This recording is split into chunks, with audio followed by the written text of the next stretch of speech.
passaremos ao tema livre, onde ouviremos a vereadora Déia por 15 minutos.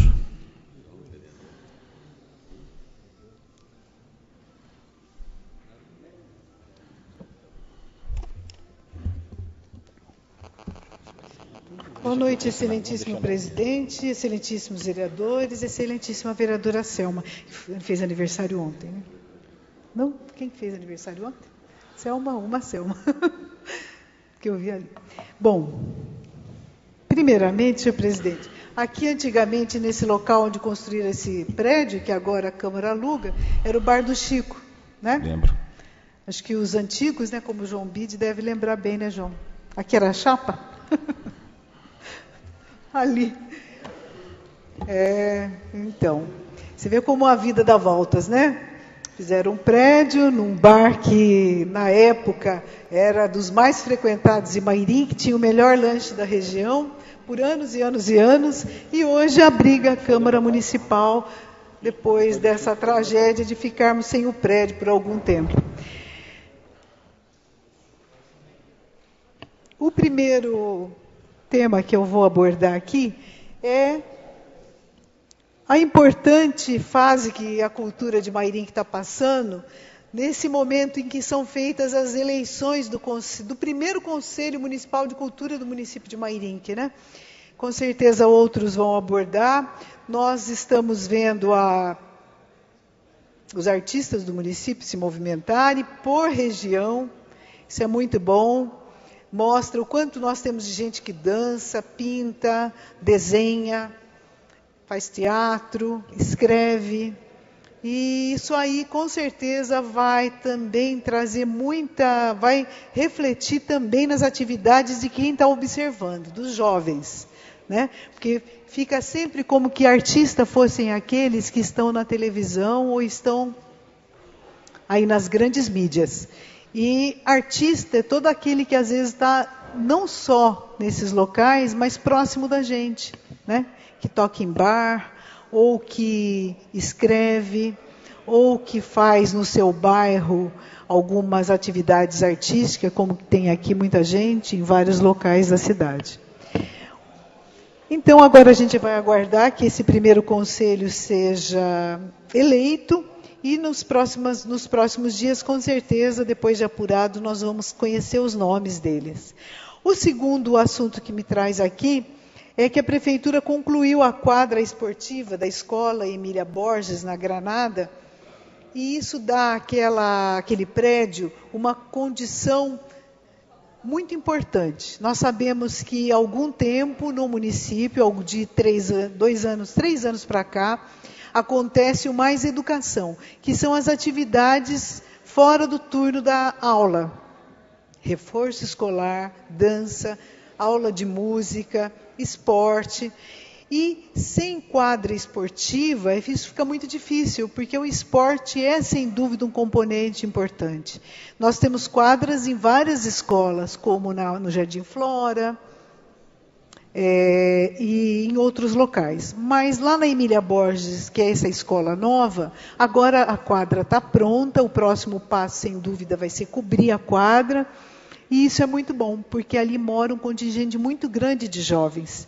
E o esporte é, sem dúvida nenhuma, uma atividade que ajuda muito no aprendizado e na preparação desses jovens. Eu cuidei de fazer uma emenda, pedimos ao parlamentar do PT, Valmir Pracidelli, um auditório, para o deputado Enio Tato, um auditório, porque aquela escola possui 9.000 metros quadrados de área de terreno, e a gente pensa que ali dá para acomodar um auditório. Mairim, as escolas não possuem auditório, as escolas da rede pública do ensino fundamental. E esse auditório é, sem dúvida, uma peça importante. Ele pode ser importante para desenvolver o teatro, a música, a dança, para se fazer uma formatura, um encontro, uma discussão. Então, eu preparei essa emenda e a gente vai torcer para que, nesses contingenciamentos de recurso, essa emenda não seja deixada de lado. Muito pelo contrário, para a gente ter aí o primeiro auditório do município de Mairim, numa escola pública. Certo? O outro assunto que me traz aqui é que eu ouvi, senhor presidente, que a lei do bem-estar dos animais, ela foi publicada na Folha de forma errada. Não sei se foi observado aqui pela Câmara. Só um minutinho.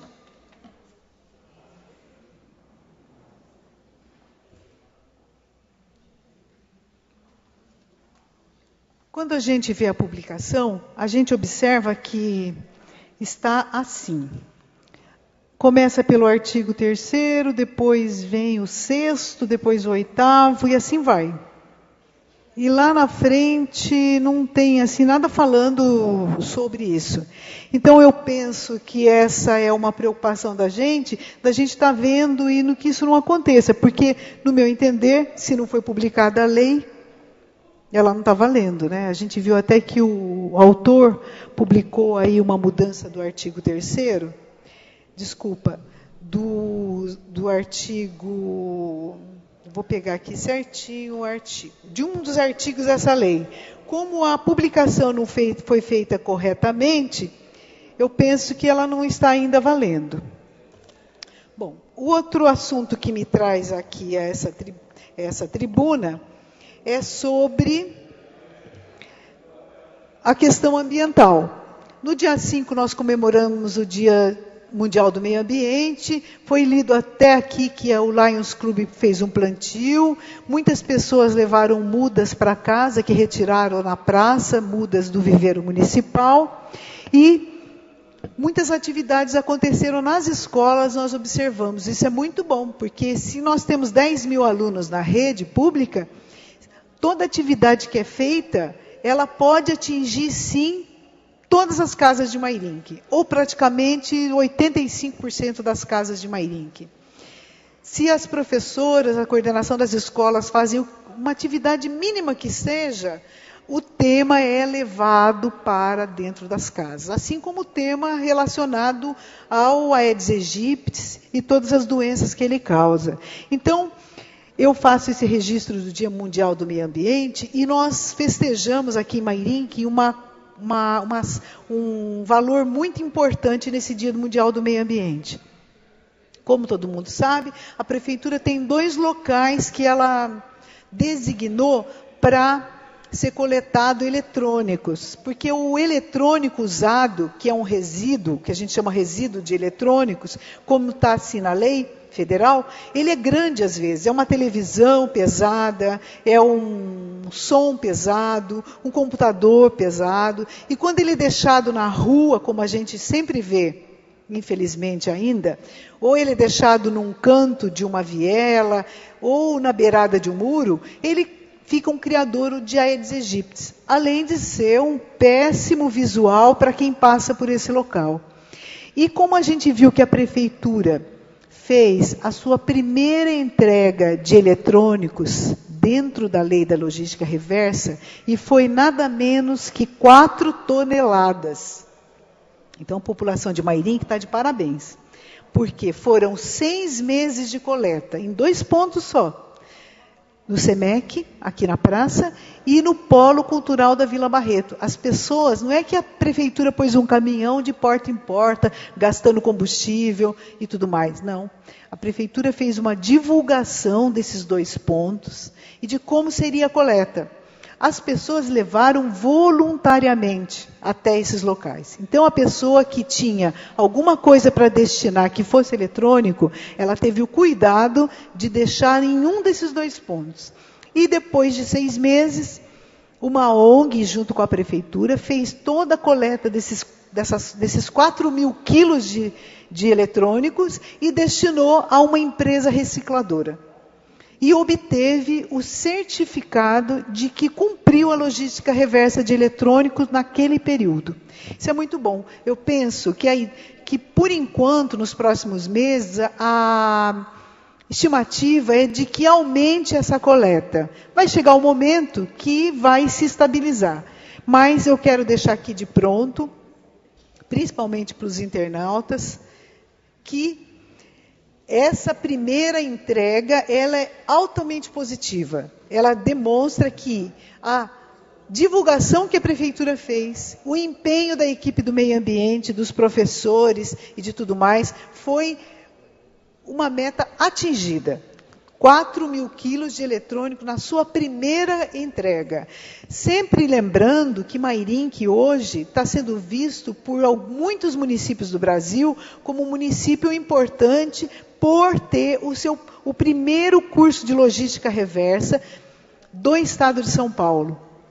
A ETEC de Mairinque tem professores preparados e está fazendo o seu primeiro curso de logística reversa. Está vindo para Mairinque pessoas de outras cidades, de outras regiões do estado, e o resultado da coleta vai ser importante para esse primeiro grupo que vai ser formado como especialistas em logística reversa pela ETEC de Mairinque. Outro assunto que me traz aqui essa tribuna, e sendo o último que eu vou abordar. Quanto tempo eu disponho, presidente? 5 minutos. Bom, como nós sabemos, a presidenta Dilma, depois da votação do Senado Federal, foi afastada por 180 dias e tem um governo provisório no Brasil, provisório, né? Que é o governo Temer, que era o vice-presidente da presidenta Dilma. O vice-presidente, agora presidente provisório, tem tomado algumas medidas. E teve uma frase que foi colocada na internet, que eu aqui repito. Governo é provisório do Temer, mas os estragos podem ser permanentes. Por que eu digo isso? Porque está se pensando em mudar o destino dos recursos do pré-sal que anteriormente já tinham sido designados para a educação e para a saúde. Está se pensando em mexer na aposentadoria. Está se pensando em mexer em muita coisa. Fez a suspensão de vários itens do Minha Casa Minha Vida que já estavam para acontecer. Quando se mexe no Minha Casa Minha Vida, se mexe em emprego da construção civil. Nós sabemos que muitas das pessoas que trabalham no Brasil é na construção civil, como ajudante, como pedreiro, carpinteiro. E quando um programa desse, que é para dar teto, moradia decente para as pessoas, ele é suspenso, traz muita preocupação. Uma coisa é melhorar o programa, a outra coisa é suspender. Melhorar, tem que melhorar sempre. Esse governo provisório, e eu penso que ele vai ser provisório mesmo, porque eu penso que o melhor para o Brasil é a volta da presidenta Dilma. Ele nomeou uma série de ministros que estavam envolvidos em escândalos de corrupção, que foram pessoas que já estavam em delações premiadas. Caiu o Jucá, caiu o da transparência, caiu outros ministros. Então, em 2 meses, já houve no Brasil 400 atos contra o governo Temer. 400 atos contra o governo Temer. Dá uma média aí de 5, alguma coisa por dia. Isso mostra, e as pesquisas, quando colocam o nome do Temer para a população avaliar, a gente viu que os índices não são nada bons, que o melhor para o Brasil é a volta da presidenta Dilma. É com isso que eu conto. Eu, do Partido dos Trabalhadores, penso que isso é o melhor. Nós torcemos por isso. Muitos senadores que votarão, viram que não tem crime de responsabilidade. E que talvez tudo isso tenha sido armado para dar os 41% de aumento para alguns cargos do judiciário, como a gente viu. Como alguns privilégios para o Legislativo e para o Executivo. E também para parar com a Lava Jato. A presidenta sempre disse, cortando na carne, os atos de corrupção e os corruptos tinham que ser levantados, punidos, presos e tudo mais. Agora a gente viu que quando o Eduardo Cunha, presidente da Câmara afastado, que está para ser preso a qualquer momento, ainda não foi, a gente pensa que talvez, e muitas das pessoas simples da população, estão já chegando a essa conclusão. Foi tudo uma armação, afasta-se a presidente, para daqui a pouco parar as investigações da Lava Jato. Então, nos próximos dias, nós estamos acompanhando, e a gente pensa que a volta da presidente é líquida e certa. Eu encerro, senhor presidente, dizendo do quanto é lamentável, hoje nós vimos no Senado Federal uma grande audiência pública sobre o estupro. E nós vimos que em Mairinque, de janeiro até agora, que os meios de comunicação registraram, nós tivemos 2. Porque a gente sabe que 90% das vítimas não fazem boletim de ocorrência. Sejam elas mulheres ou de outros grupos de orientações sexuais. O que a gente vê nesse fato? Que nós precisamos também no município de Mairinque começar a discutir essa questão. Esse é um crime hediondo. O estupro atinge mulheres e principalmente mulheres crianças. O tempo encerrou, mas a senhora pode concluir essa. Não, então eu concluo dizendo que, sem dúvida, uma das próximas questões que nós vamos abordar, e eu penso que pela Comissão de Saúde, é a questão do estupro em Mairinque, com os dados que a Delegacia de Polícia Civil vai nos adiantar. Muito obrigada e boa noite a todos e a todas.